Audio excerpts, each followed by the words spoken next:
Hello friends, வணக்கம். இது உங்கள் சுவையும் மனமும். இன்றைக்கி நம்ம மைதா, முட்டை, பேக்கிங் சோடா, பட்டர்னு எதுவும் சேர்க்காம சாஃப்டான கேக் தான் பண்ண போகிறோம். அதுக்கு முன்னே ஃபர்ஸ்ட் டைம் சேனல் பார்க்குறவங்க red colour subscribe button press பண்ணி சேனலை சப்ஸ்கிரைப் பண்ணிக்கோங்க. அடுத்தடுத்த வீடியோஸ் பார்க்க பக்கத்தில் இருக்க பெல் பட்டனையும் தட்டி விட்டுருங்க. வீடியோ உங்கள் ஃப்ரெண்ட்ஸ் எல்லாருக்கூடையும் ஷேர் பண்ணுங்கள். வாங்க வீடியோக்குள்ளே போகலாம். அரை கப் அளவுக்கு நாட்டு சக்கரை எடுத்திருக்கேன். மிக்ஸி ஜாரில் சேர்த்து பொடிச்சிக்கலாம். இதே ரெசிபியை நீங்கள் வெள்ளை சக்கரை, ப்ரௌன் சுகர் வச்சும் பண்ணலாம். ஒரு பவுலில் 1/4 கப் அளவுக்கு நெய் எடுத்திருக்கேன். நெய்யை நான் உருக்கி தான் சேர்த்துருக்கேன். நம்ம பொடிச்சு வச்சுருந்த நாட்டு சர்க்கரையை இந்த நெய்யோடு சேர்த்து கலந்து விட்டுக்கலாம். நம்ம மற்ற கேக் பண்ணும் போதெல்லாம் சர்க்கரையும் நெய்யும் சேர்த்து நல்லா அடிப்போம். அது நல்லா கரைஞ்சி ப்ளஃபியாக வரும். இது நாட்டு சர்க்கரை அப்படிங்கிறதுனால நல்லா கலந்து வராது. ஓரளவு எல்லாம் ஒன்றா சேர்ந்து வரா மாதிரி நம்ம கலந்து விட்டுக்கலாம். இதில் நான் வாசனைக்காக 1/2 ஸ்பூன் அளவுக்கு ஏலக்காய் தூள் சேர்த்துருக்கேன். நீங்கள் வெனிலா எசன்ஸ் வேணாலும் சேர்த்துக்கலாம்.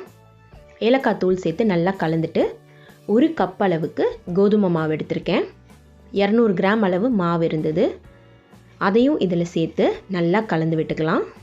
கோதுமை மாவில் நம்ம சேர்த்துருந்த நெய், நாட்டு சர்க்கரை எல்லாம் ஒன்றா கலந்து வரா மாதிரி முதல்ல கலந்து விட்டுக்கோங்க. அப்போ தான் நம்ம பேக் பண்ணி எடுக்குமோ நல்ல வாசனையாக இருக்கும், நல்லா சாஃப்டாக நமக்கு கிடைக்கும். இந்த மாதிரி கலந்துருங்க. இதுக்கப்புறம் இதை நம்ம ஒரு கேக் பேட்டர் திக்கான கன்சிஸ்டன்சிக்கு கலந்து எடுக்க பால் சேர்த்து கலந்துக்கலாம். கொஞ்சம் கொஞ்சமாக பால் சேர்த்து கலந்துக்கோங்க. நல்ல ஒரு திக்கான கேக் பேட்டர் கன்சிஸ்டன்சிக்கு கலந்துக்கணும். எனக்கு இந்த டம்ளரில் 1 டம்ளர் அளவுக்கு பால் ஆச்சு. பாருங்கள், இந்த கன்சிஸ்டன்சிக்கு இருக்கணும். பேட்டரை நம்ம கலந்து வச்சாச்சு. கேக் பேக் பண்ண கேக் டீனில் கொஞ்சமாக நெய் தடவிட்டு 1 ஸ்பூன் அளவுக்கு கோதுமை மாவு போட்டு எல்லா சைடும் படுற மாதிரி தட்டி எடுத்துக்கலாம். இந்த கேக்கில் பேக்கிங் பவுடர், பேக்கிங் சோடா எதுவுமே சேர்க்கல. அதுக்கு பதில் ஈனோ தான் சேர்க்க போகிறேன். எல்லா மெடிக்கல் ஷாப்லேயும் ஈனோ கிடைக்குது. நான் எடுத்திருக்க அளவுக்கு 1 பேக்கெட் அளவுக்கு ஈனோ எடுத்திருக்கேன். அதை இதில் சேர்த்துடலாம். ஈனோ சேர்க்கறதுக்கு முன்னாடியே பேனை ஸ்டவ்வில் ப்ரீஹீட் பண்ணிவிடுங்க. நான் ஒரு பேனை 10 மினிட்ஸ் ப்ரீஹீட் பண்ண வச்சுருக்கேன். ஈனோ சேர்த்த உடனே பார்த்திங்கன்னா நல்லா மாவு பொங்க ஆரம்பிக்கும். பார்த்திங்கன்னா தெரியும், லேயர் லேயராக இருக்கும். மாவும் கொஞ்சம் திக்காகும். ஒரு 2லேருந்து 3 ஸ்பூன் பால் சேர்த்து மாவை நம்ம நல்லா கலந்து விட்டுக்கலாம். இந்த கன்சிஸ்டன்சியில் மாவு இருக்கணும். இது சேர்த்த உடனே நம்ம பேக் பண்ண வச்சிடணும். மாவு ரெடியாக இருக்குது. கேக் டின்னில் நம்ம ரெடி பண்ண கேக் பேட்டரை சேர்த்துடலாம். ஈனோ கலந்ததுக்கப்புறம் மாவை நீங்கள் வெளியில் வைக்கக்கூடாது, ரொம்ப பொங்க ஆரம்பிச்சிரும். நல்லா டேப் பண்ணி விட்டுக்கோங்க. உள்ளே இருக்க ஹேர் பபிள்ஸ் எல்லாம் போயிடும். நான் மேலே கொஞ்சம் டுட்டி ஃப்ரூட்டி போட்டுக்கிறேன். இது ஆப்ஷனல் தான், நீங்கள் வேணும்னா சேர்த்துக்கோங்க. ப்ரீஹீட் பண்ண பேனில் நம்ம ரெடி பண்ண கேக் பேட்டரை உள்ளே எடுத்து வச்சிடலாம். நான் மேலே கொஞ்சமாக முந்திரி பருப்பு சேர்த்துருக்கேன். பேக் பண்ணி வருமோ உள்ளே போயிருக்கும். நல்லா சாப்பிட்றதுக்கு டேஸ்ட்டாக இருக்கும். தட்டு போட்டு மூடி 30 மினிட்ஸ் சிம்மான ஃப்ளேமில் நம்ம பேக் பண்ணி எடுத்துக்கலாம்.